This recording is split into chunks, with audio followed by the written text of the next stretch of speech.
नमस्कार दोस्तों, आप सभी लोगों का हमारे YouTube चैनल में बहुत-बहुत ज़्यादा स्वागत है। आज हम इस वीडियो के अंदर ऐसे बात करेंगे कि ऐसे कौन-कौन से तरीके हो सकते हैं जिसके अंदर जो है पति है, उसको अपनी पत्नी को बहुत कम खर्चा देना पड़ेगा या देना ही नहीं पड़ेगा। ऐसे क्या-क्या जो है रास्ते हम इसके अंदर जानेंगे।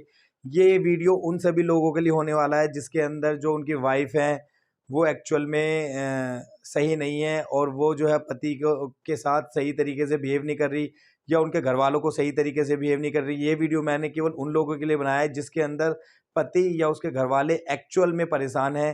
तो वो ऐसा कौन से रास्ते हैं या कौन से तरीके हैं जिनको वो फॉलो कर सकता है और जिसकी वजह से उसे लड़की को खर्चा भी जो वाइफ़ है उसे खर्चा भी कम देना पड़ेगा और ऐसा करने पे आगे चल के जो है तलाक भी बहुत आसानी से हो सकता है। तो अगर अभी तक आपने हमारे चैनल को सब्सक्राइब नहीं करा तो सबसे पहले हमारे चैनल को सब्सक्राइब कर लें, बेल आइकन को भी प्रेस कर लें ताकि इसी तरीके की इन्फॉर्मेटिव वीडियो आप सभी लोगों के लिए मैं टाइमली लाता रहूँ।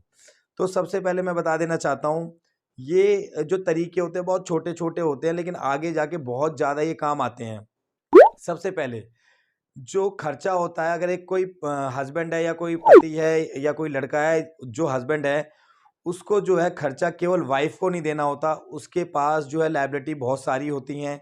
जैसे उसके डिपेंडेंट माता-पिता भी उसको उसकी लायबिलिटी में आते हैं, जैसे कि उसकी वाइफ़ भी उसकी लायबिलिटी में आती है, उसके बच्चे भी उसकी लायबिलिटी में आते हैं। तो ऐसा नहीं है कि जो पूरी सैलरी है वो जो कोर्ट क्या करे कि वाइफ़ के फ़ेवर में करके और ज़्यादा उसका खर्चा बाँध दे। तो ऐसे आप कैसे अपने जो है खर्चे को वाइफ़ के खर्चे को कम कर सकते हैं और सही तरीके से डिस्ट्रीब्यूट कर सकते हैं। सबसे पहला अगर आपकी जो क्योंकि मोस्टली देखो गलतियाँ क्या हो जाती हैं और आगे चल के जो कपल को जो पतियों से फेस करनी पड़ती हैं। ज़्यादातर पत्नियाँ जब केस करती हैं पति के ऊपर तो पति या इधर वाले लोग क्या करते हैं, माता-पिता से अपने आप को डिसऑन करा लेते हैं। मतलब अपने आप को बेदखल करा लेते हैं, बट ये सही नहीं है। ये किन-किन कंडीशन में सही नहीं है मैं ये भी बात बताऊँगा बट ये सही क्यों नहीं है। जब आप अपने आप को डिसऑन करा लेते हो तो आपकी लायबिलिटी भी खत्म हो जाती है। आपको माता-पिता को जो है मेंटेनेंस देने का जो है वो राइट भी आपका जो है खत्म हो जाता है और माता-पिता भी आपसे जो राइट ले नहीं पाते हैं इस ऐसी कंडीशन में। तो ऐसे में क्या होता है फिर आपका जो हिस्सा जो माता-पिता को मिलने वाला होता है उसका हिस्सा भी जो है आपकी वाइफ़ के पास जा सकता है। तो इस बात को ध्यान दें अगर आपके माता-पिता कमाते नहीं हैं, जॉब वगैरह नहीं करते, ओल्ड एज हैं, वो आप पे पूरी तरीके से डिपेंडेंट हैं तो ऐसे मामले में ये गलती बिल्कुल ना करें, अपने आप को डिसऑन ना कराएँ, ठीक है? क्योंकि जो प्रॉपर्टी जिसके नाम है, मान लो आपके माता-पिता के नाम है या जो भी है, तो वो उन्हीं की रहेगी। अगर आपकी पत्नी अपने घर जाके केस डालती है, तब भी वो माता-पिता की प्रॉपर्टी में से हिस्सा नहीं ले सकती। ऐसी नंबर ऑफ जजमेंट्स आ चुकी है, अभी सुप्रीम कोर्ट की भी जजमेंट आई है कि जो बहू है, वो सास की संपत्ति में कोई हिस्सा नहीं ले सकती, ससुर में नहीं ले सकती। ये कोई ऐसा प्रॉपर्टी का कोई रूल नहीं है, जिसमें जो है पत्नी जो है लड़के की वो उसके माता-पिता से किसी भी तरीके का कोई प्रॉपर्टी ले सकती है। तो बिल्कुल इसमें डरे ना, डिसऑन लोग इसीलिए कराते हैं कि हमारी प्रॉपर्टी में कब्ज़ा कर लेगा ये वो।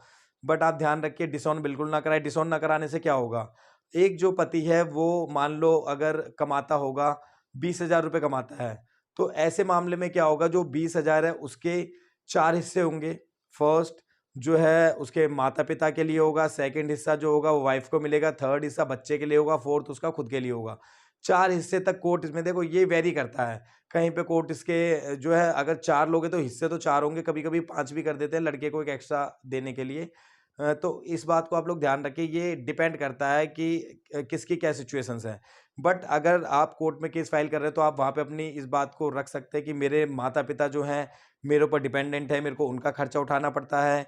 अगर बच्चे हैं और बच्चा कोई अगर आपके पास है, तो आप उसके लिए भी कर सकते हो कि बच्चा मेरे पास है, उसका खर्चा मेरे को उठाना पड़ता है।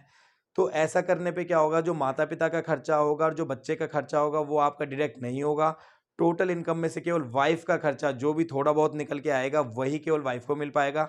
ऐसा होने से क्या होता है देखो, जब ज़्यादा पैसे वाइफ़ को मिलने लगते हैं, महीने के 10,000, 20,000, 50,000 ऐसे मिलने लगते हैं, तो उसको लगता है मेरी एक फ़िक्स इनकम हो गई।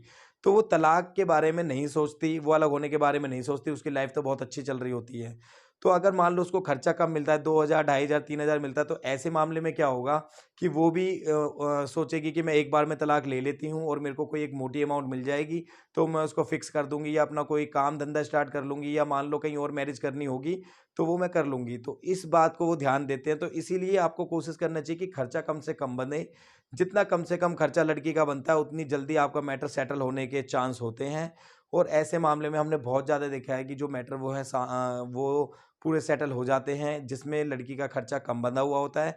बट इन लीगल बातों को ध्यान रखें, डिसऑन वगैरह ना कराएँ जिसमें माता-पिता आपके ऊपर डिपेंडेंट हैं। बच्चे अगर आपके पास रह रहे हैं तो उसको भी आप अपनी पिटीशन में बताएँ कि हमारे पास और इसका खर्चा मैं उठाता हूँ, माता-पिता का मैं उठाता हूँ, दवाइयों का मैं उठाता हूँ।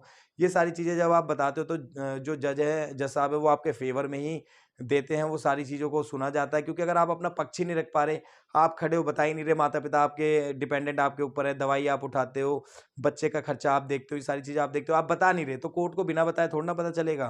तो ये सारी चीज़ें हमें कोर्ट में बतानी पड़ती है, और जब कोर्ट ये सारा कुछ देखता है, उसके बेसिस पे डिसाइड करता है कि लड़की को क्या खर्चा मिलना चाहिए, और उसी के अकॉर्डिंग जो आप लड़के की सैलरी होती है, उसके पार्ट्स होके और सब में वो जो है खर्चे के लिए बढ़ जाते हैं।